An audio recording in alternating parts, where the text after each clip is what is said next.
Tai-ho stared out the window of the transport ship as it approached the massive space station. The Interstellar Academy floated against the backdrop of stars, its ring-shaped structure gleaming in the light of the nearby sun.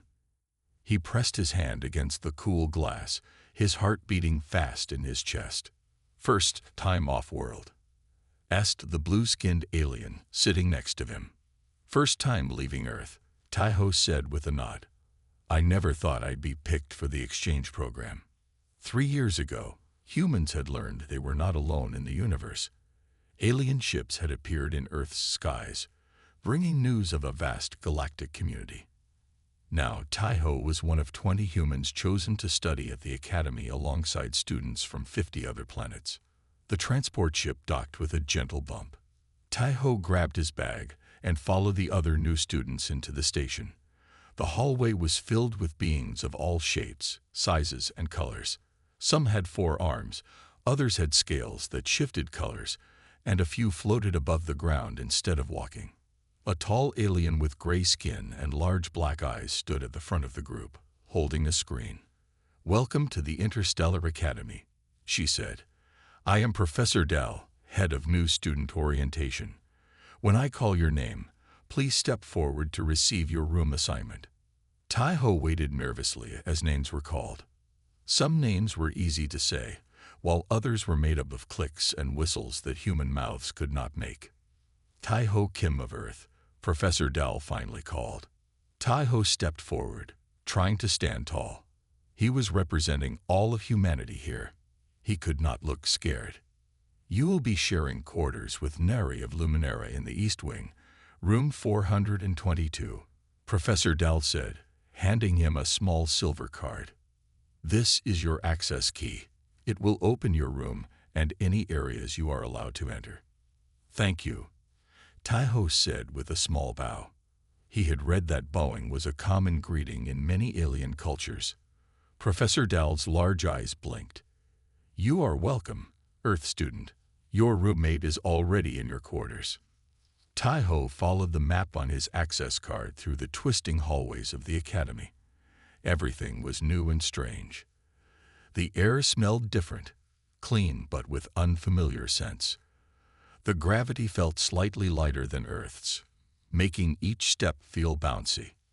When he reached room 422, he took a deep breath and pressed his card against the door. It slid open with a soft hiss.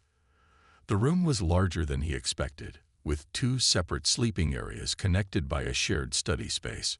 One side was already decorated with strange blue plants and curved metal objects that seemed to float in the air. In the center of the room stood his roommate. Neri was about his height, with skin the color of the ocean on a clear day.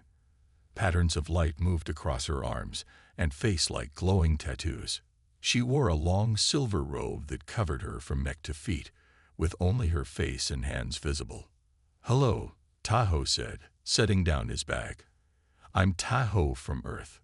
Neri's light patterns flashed brighter for a moment. "Greetings, Earth student. I am Neri of House Teller, 3rd daughter of the Western Stars." Her voice was musical, with a slight echo. "I have been assigned as your educational partner for this cycle." Tai-ho smiled. "It's nice to meet you. This is my first time away from Earth." "This is my first time meeting a human," Neri said. She kept her distance, standing very straight with her hands folded in front of her. "Our species are new to each other. Is there anything I should know about your culture?" Tai-ho asked. "I don't want to be rude by accident." Neri's light patterns shifted to a softer blue. "That is considerate of you to ask. The most important thing to know is that Luminari do not show skin in public. It is deeply private." She gestured to her long robe. "We keep our bodies covered at all times when others are present." "I'll remember that," Tai-ho said with a nod. It seemed like a simple rule to follow. "Your sleeping and private washing area is through that door," Neri said, pointing to the right side of the room. "My area is on the left. The study space is shared." "Thank you," Tai-ho said. He picked up his bag and went to his side of the room. His area was simple but comfortable, with a bed that adjusted to his body shape, a desk with a computer terminal, and a small bathroom with a shower. He unpacked his things quickly, placing his clothes in the storage unit and setting a picture of his family on the desk. When he returned to the shared area, Neri was sitting at her desk, reading something on a screen that floated in the air. "Our first classes begin tomorrow," she said without looking up. "We share 3 courses: galactic history, xenobiology, and basic physics." "Great," Taiho said. "Maybe we can study together." Neri's light patterns flickered. That would be acceptable. Over the next few weeks, Taiho learned his way around the academy. The classes were challenging but fascinating. In galactic history, he learned about civilizations that had existed for thousands of years before humans had even invented writing. In xenobiology, he studied the incredible variety of life forms across the galaxy. In basic physics, he discovered that some of what humans thought were unchangeable laws of nature were actually just local rules that varied in different parts of space. He also learned more about the Luminary. They were one of the older species in the galactic community, known for their advanced technology and strict social rules. Their home planet, Luminara, was covered mostly in water, with cities built on floating platforms. The glowing patterns on their skin were not just for show. They were a form of communication. The patterns changed with their emotions and thoughts. Neri was a serious student who rarely relaxed, but Taiho gradually got her to open up. She was curious about Earth and asked many questions about human culture and biology. "So humans have no natural light patterns?" she asked one evening as they studied together. "No," Taiho said. "Our skin just stays the same color. We have to use words and faces to show how we feel." "That seems limiting," Neri said. Her own patterns were shifting through shades of purple, which Taiho had learned meant she was thinking deeply. "Maybe," Taiho said with a shrug. "But it also means we can hide our feelings when we want to." One day, in the academy dining hall, Taiho noticed something strange. The other alien students kept their distance from the humans. They were polite but never sat close to them. When Taiho tried to join a study group of Ceridian students, they made excuses and moved away. "Neri," he asked that night, "why do the other students avoid humans?" Neri's patterns flashed yellow, a sign of surprise or discomfort. "I cannot say exactly. There are differences between our species that make some uncomfortable." "What differences?" "We're trying to learn and fit in." "It is complicated," Neri said, her pattern settling into a steady blue. "Humans are very new to the galactic community. There are many things about you that we do not understand yet." Taiho frowned. "That doesn't seem fair." "Fairness is not always relevant to comfort," Neri said. "Give them time. You are doing well in your studies, and that will earn respect." As the weeks passed, Taiho made friends with the other human students and a few aliens who were more open-minded. He and Neri developed a quiet friendship, studying together most nights and sometimes sharing meals. Taiho felt proud when he aced his first xenobiology test. Even Professor Kell, a 6-armed being with scales that changed color like a chameleon, seemed impressed. "Your understanding of non-carbon-based life forms is excellent for a first-year student," Professor Kell said, "especially one from a planet that has only recently joined the galactic community." Taiho worked hard to prove that humans belonged at the academy. He stayed up late studying, pushed himself in physical training, and always tried to be respectful of alien customs and differences. But he couldn't shake the feeling that there was something about humans that made the other species uneasy, something no one would explain to him. He just had no idea that a simple mistake would soon reveal the truth and change how the entire galaxy viewed humanity forever. 3 months into the semester, Taiho had settled into life at the Interstellar Academy. The strange hallways no longer confused him. The odd foods in the dining hall no longer surprised him. Even the sight of so many different alien species had become normal. Today had been particularly difficult. The academy required all students to maintain physical fitness, and humans had quickly gained a reputation for their endurance. The training instructor, a tall, four-armed being named Coach Dex, seemed determined to test the limits of the human students. Faster, Earth students. Coach Dex had shouted during their 5-kilometer run. Your species has strong legs and hearts. Use them. Tai-Ho had pushed himself harder than ever before. By the end of the session, his shirt was soaked with sweat, and his muscles burned. The alien students had watched with a mixture of surprise and respect as the humans completed the difficult course. Now, back in his room, Tai-Ho dropped his gym bag on the floor and checked the time. Nari was at her advanced technology class and wouldn't return for another hour. Perfect. He could shower and rest before starting his homework. He grabbed a clean towel and headed for his private bathroom. The hot water felt wonderful on his tired muscles. Tai-Ho closed his eyes and let the water wash away the sweat and dirt from the training session. He thought about how far he had come since arriving at the academy. His grades were good, and he had even made a few friends among the alien students. After a long shower, Tai-Ho turned off the water and stepped out. He dried his hair with the towel, feeling much better. He had forgotten to bring clean clothes into the bathroom, but that wasn't a problem. Nari wouldn't be back yet, and his bedroom was just a few steps away. Wrapping the towel around his waist, he opened the bathroom door and stepped into his bedroom. He dropped the towel and was reaching for his clean clothes when he heard a small gasp. There, standing in the doorway between his room and the shared study area, was Nari. Her normally blue skin had turned almost white, and the light patterns across her face were flashing rapidly in bright yellow and red. Her eyes were wide with shock. For a moment, they both froze. Then Nari made a strange, high-pitched sound and spun around, racing out of the room so quickly that she knocked over a stack of books. Nari, wait, Tai-Ho called, but she was already gone. The main door slid shut behind her. Tai-Ho quickly pulled on his clothes, his face hot with embarrassment. He had completely forgotten that Luminary never showed their bodies to others. Walking around naked must have seemed incredibly rude or offensive to her. He tried to contact Nari through the room's communication system, but she didn't answer. He sent a message apologizing for the misunderstanding, explaining that humans were more casual about bodies and that he hadn't meant any disrespect. Still no answer. Tai-Ho paced the room, worried. He had worked hard to be a good roommate and friend to Nari.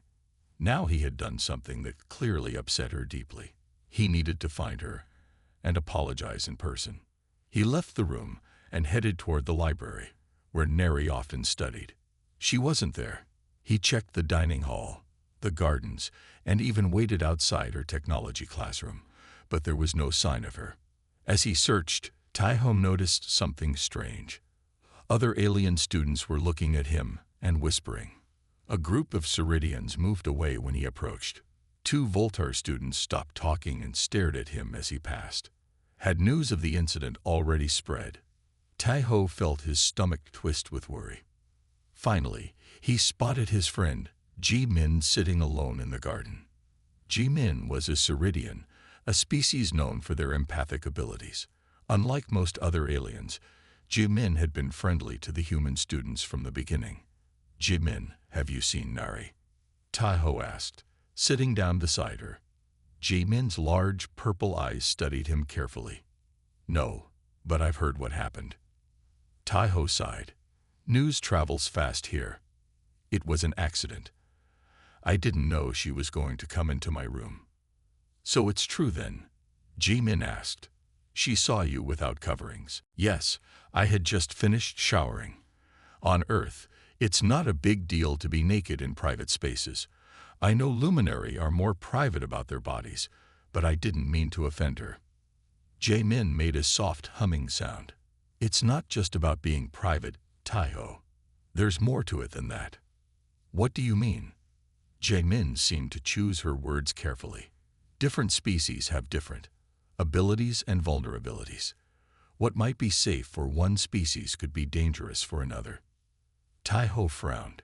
Dangerous. How is seeing someone without clothes dangerous? It's complicated, Jaemin said. And not really my place to explain. You should talk to Nari when she's ready. That's the problem. I can't find her, and she won't answer my messages. Jaemin placed a hand on his arm. Her touch was warm and somehow calming. Give her time. This is more surprising for her than you realize. Taiho nodded, but he wasn't satisfied. There was something important he was missing, something that explained why the other students were now looking at him differently. He decided to go back to his room and wait for Mary. If she returned to get her things, he would have a chance to apologize and ask her to explain what he had done wrong. Hours passed. Taiho tried to study, but he couldn't focus. The sky outside the window darkened as the station rotated away from the sun.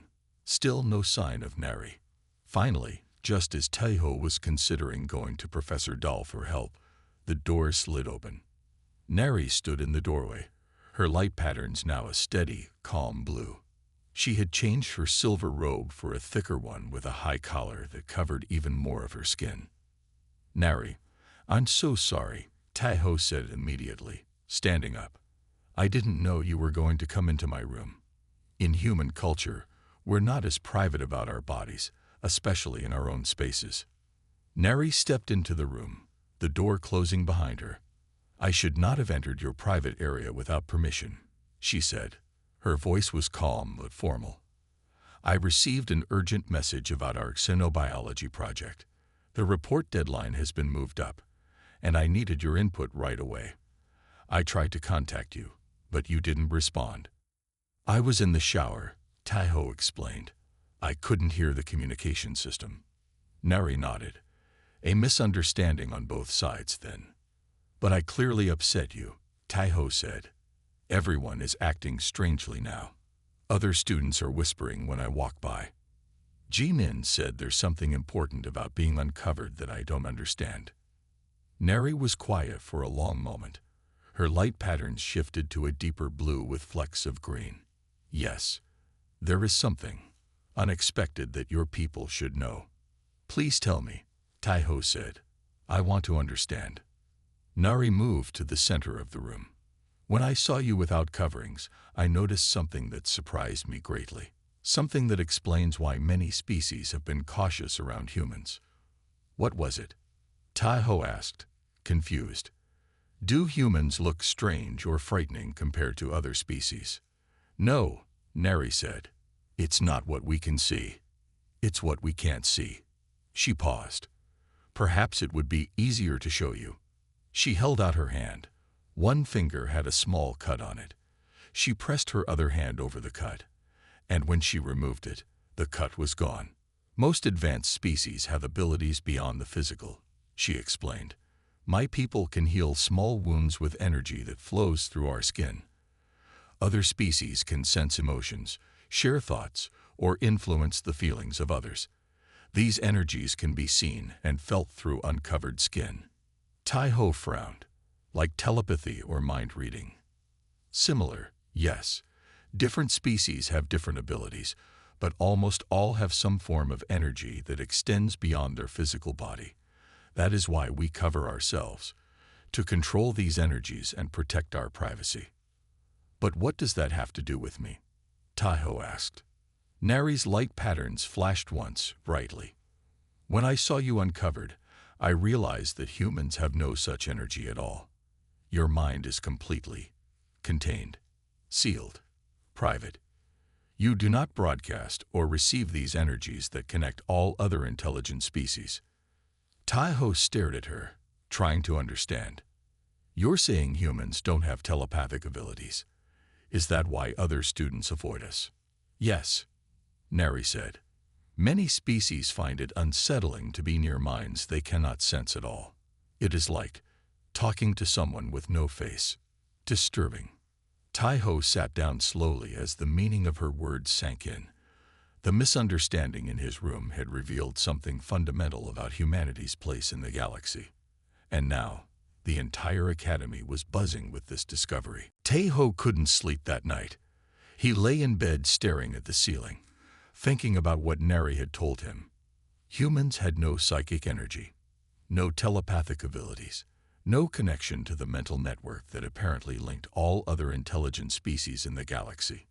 The next morning, Taiho sent a message to the other human students, asking them to meet in study room 7 during lunch. This was too important not to share. When he entered the dining hall for breakfast, he immediately noticed the difference. Alien students who had mostly ignored humans before were now openly staring. Some looked curious, others seemed worried, and a few even looked afraid. Neri sat with him as usual, but she was quieter than normal. Her light patterns stayed a steady, calm blue. "The whole academy knows, don't they?" Taiho asked quietly. Neri nodded. "News travels quickly here. Especially news this unusual. Is it really such a big deal that humans don't have telepathy?" "It is not just that you don't have it," Neri said. "It is that you have no connection at all. No way to be influenced. No way to be read." She paused. Some find this frightening. Others find it fascinating. Later, in study room 7, Taiho explained everything to the other human students. Their reactions ranged from surprise to disbelief. "You're saying all these aliens can read minds?" asked Min, a short human with glasses. "Not exactly," Taiho said. "From what Neri told me, different species have different abilities. Some can sense emotions, others can sense feelings or simple thoughts. Some can heal using this energy. But all of them have some kind of mental energy that extends beyond their physical bodies." "Except humans," said Hana, frowning. "We're the only ones who don't have this." "That's right," Taiho said. "And that's why they've been keeping their distance from us. They can't sense our minds at all. And it makes them uncomfortable. Like talking to someone with no face," Jai-Won said, repeating what Neri had told Taiho. "Exactly." Min leaned forward. "So what happens now? Will they kick us out of the academy because we're different?" "I don't think so," Taiho said. "But things will change. I'm just not sure how." That afternoon, Taiho had xenobiology class. When he entered the classroom, the usual quiet chatter stopped. All eyes turned to him. He took his seat next to Nari, feeling his face grow hot with embarrassment. Professor Kell slithered to the front of the room, his scales shifting from green to blue. "Today," he announced, "we will discuss a topic that has become relevant sooner than expected." He looked directly at Taiho. "The unique neurophysiology of humans." Taiho sank lower in his seat as Professor Kell projected an image of a human brain alongside the brains of several other species. As recent events have brought to light, Professor Kell continued, "Humans lack the neural structures for energy projection and reception that are common to most advanced species.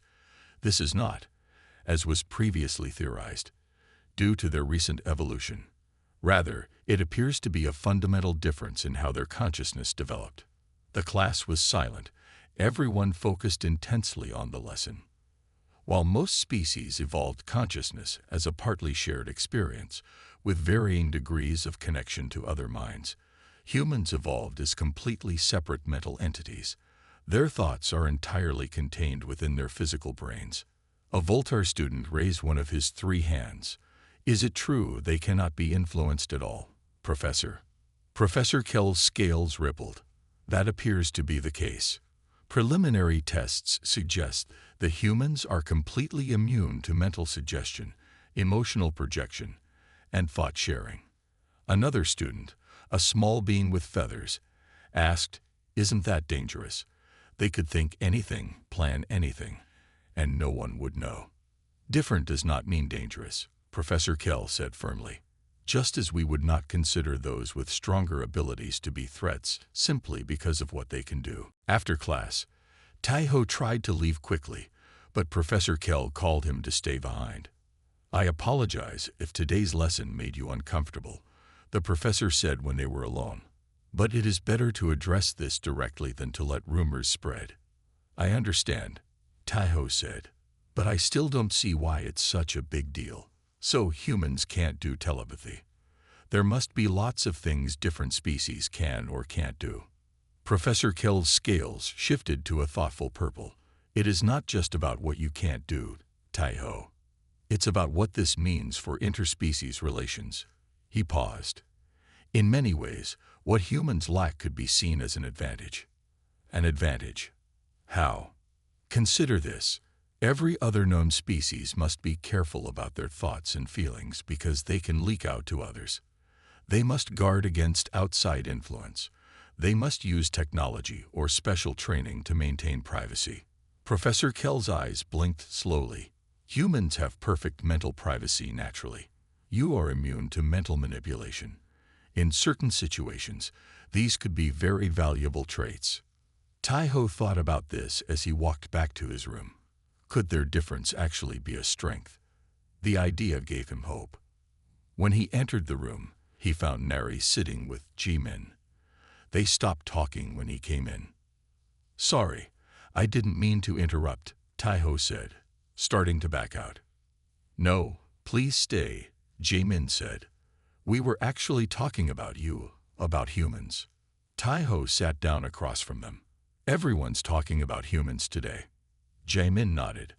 "I was just explaining to Nari why some students are afraid." "Afraid of humans?" Tai-Ho asked. "Because we don't have telepathy."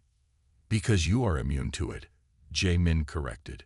"My people, the Ceridians, have used empathic abilities to resolve conflicts for thousands of years. We can feel when someone means harm. We can project calming feelings to prevent violence. We cannot understand how a species could resolve conflicts without these abilities. We talk," Tai-Ho said simply. "We use words, facial expressions, body language. We've developed ways to understand each other without reading minds. And yet your planet has had many wars," Ji-Min said softly. Tai-Ho couldn't argue with that. "We're not perfect, but we're learning and growing. That's why we wanted to join the galactic community, to learn from other species." Nari's light patterns shifted to a shade of green Tai-Ho hadn't seen before. "There is something else you should know," she said. "The Academy leaders are discussing whether humans should be allowed to study certain subjects." "What? Why?" "Some believe that because you cannot be mentally linked to the teaching networks, you should not learn advanced technologies that could be dangerous." Tai-Ho felt a flash of anger. "That's not fair. We came here to learn, just like everyone else." "I agree," Nari said, her patterns flashing briefly. "Which is why I have volunteered to speak at the council meeting tomorrow. As your roommate, I have spent more time with a human than most other students. I can tell them that you are not dangerous simply because you are different." Tai-Ho felt a rush of gratitude. "Thank you, Nari." "I will speak for humans too," Ji-Min added. "My empathic abilities are strong enough to sense your emotions even without the mental link. I know you mean no harm." The next day, Tai-Ho and the other human students waited anxiously outside the council chamber while the academy leaders debated their future. Professors, senior students, and representatives from various species all spoke inside. Hours passed. Finally, the doors opened. Professor Dal emerged, her large black eyes unreadable as always. "The human students will remain at the academy," she announced. "The council has determined that your unique neurophysiology is not grounds for exclusion." Tai-Ho and the other humans broke into smiles and sighs of relief. "Furthermore," Professor Dal continued, "the council believes that studying human consciousness may lead to important new understandings about the nature of intelligence itself. A new research project will begin next month, with participation from interested human students." As the humans celebrated this news, Nari approached Tai-Ho. Her light patterns were the brightest he had ever seen them, glowing with vibrant blues and greens. "It seems our misunderstanding has led to a new understanding," she said. Tai-Ho smiled. "I never thought being caught naked would change human-alien relations." Nari's patterns flickered in what Tai-Ho now recognized as amusement. Sometimes the most important discoveries happen by accident. A month after the council's decision, life at the academy had changed dramatically for the human students. Instead of being ignored or avoided, they now found themselves the center of attention. Students from many different species approached them with questions, and several professors had asked them to participate in special research projects. Taiho sat in the new Human Studies laboratory, sensors attached to his head as he completed a series of mental tasks.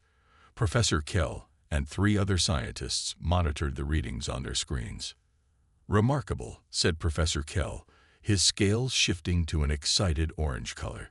"Even when directly targeted by Kivet's emotional projection, there is absolutely no response in the human brain." Kivet, a tall being with silver skin, nodded. "I am projecting calm at maximum strength. Any other species would be nearly asleep by now." "How do you feel, Taiho?" Professor Kell asked. "Normal," Taiho replied. "I don't feel anything unusual." The scientists exchanged excited looks. "Complete immunity," one of them whispered. After the tests were finished, Taiho met Nari in the dining hall. Her light patterns were glowing with a bright, happy blue as she approached. "How was your testing today?" she asked, sitting across from him. "Same as yesterday," Taiho said with a shrug. "They tried to make me feel different emotions, but I didn't feel anything. Then they had me try to block mental probes, but I didn't have to do anything special. Apparently, my mind just naturally keeps others out." Nari's patterns shifted to a thoughtful green. "Do you know why this has the scientists so excited?" Taiho shook his head. "Not really. Why is it such a big deal that humans can't do telepathy?" "It is not just that you cannot do it," Nari explained. "It is that you cannot be affected by it. In the entire known galaxy, there has never been a species completely immune to mental influence." "Is that really so important?" "More than you realize," Nari said. "Many conflicts between species involve mental manipulation. Some use their abilities to gain advantages in negotiations or to gather secrets. Species develop technologies to shield their thoughts, but these are never perfect." She paused. "Humans need no such protection. Your minds are naturally private." Before Taiho could respond, his communication device beeped. It was a message from Ambassador Chen, the human representative to the Galactic Council. All human students were requested to attend a special meeting that afternoon. When Taiho arrived at the meeting hall, he found the other human students already gathered. Ambassador Chen, a tall woman with short gray hair, stood at the front of the room. She had arrived at the academy a week ago after receiving news of the discovery about human neurophysiology. "Thank you all for coming," Ambassador Chen said once everyone was seated. "I have important news from Earth and the Galactic Council." The room grew quiet as all the students focused on her words. "As you know, the discovery of humanity's unique mental nature has created quite a stir in the galactic community. What began with a simple misunderstanding," she glanced at Taiho, who felt his face grow hot, "has led to a significant diplomatic development." She pressed a button, and a hologram appeared showing the Galactic Council chamber with representatives from dozens of species. "The Council has officially invited Earth to join the Diplomatic Security Force, a special division that mediates conflicts between species." Murmurs of surprise spread through the room. Taiho looked around in confusion. He had never heard of this force before. "Until now," Ambassador Chen continued, "the DSF has relied on complex technology to ensure neutral negotiations. But humans offer something better: minds that cannot be influenced, read, or manipulated by any known means. For the first time, there can be true neutral parties in delicate negotiations." "They want us because we don't have telepathy?" asked Min, sounding confused.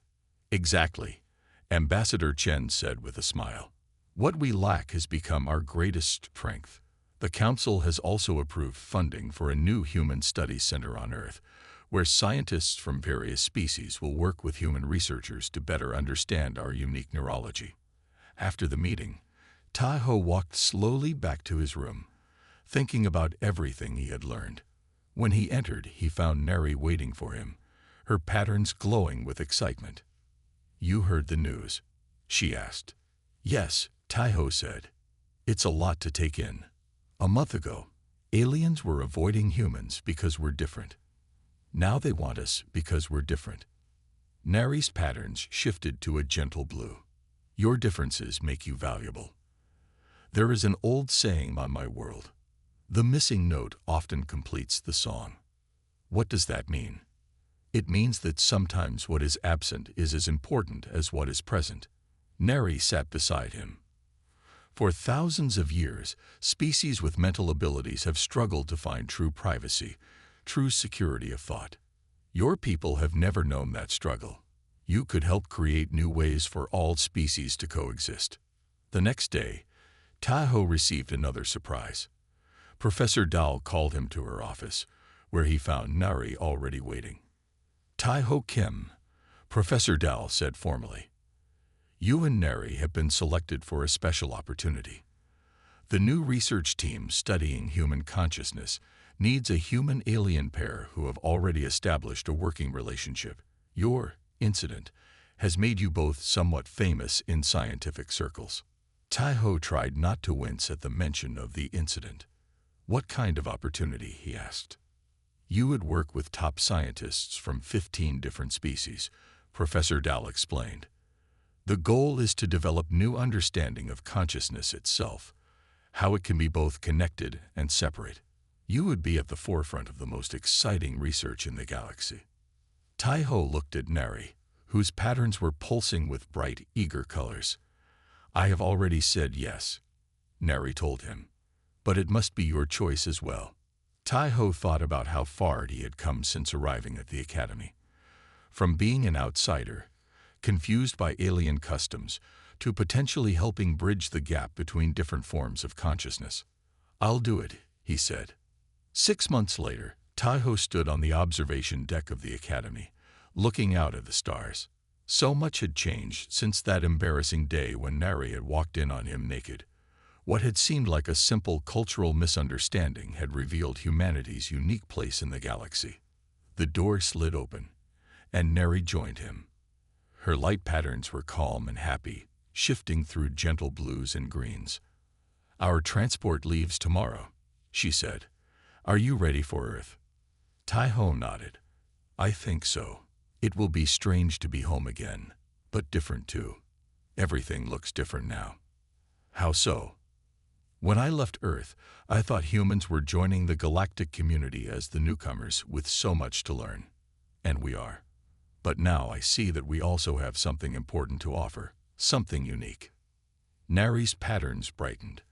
The perfect mental privacy that my people have sought for generations. Not just privacy, Taiho said. Independence. Each human mind is truly its own. We make our own choices, have our own thoughts, without any outside influence. That's something special, isn't it? Very special, Nari agreed.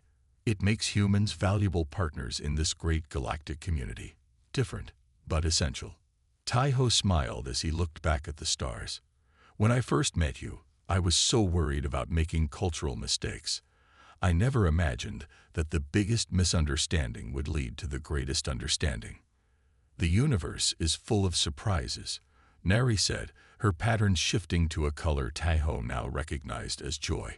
Sometimes the most important discoveries happen when we least expect them. As they stood together looking out at the vast galaxy, Taiho thought about how a simple, embarrassing moment had changed everything. Being caught naked had revealed humanity's hidden strength, minds that were truly their own. In a galaxy where thoughts could be shared, influenced, and manipulated, humans stood alone, perfectly private and independent. It wasn't a weakness after all. It was humanity's greatest gift to the stars.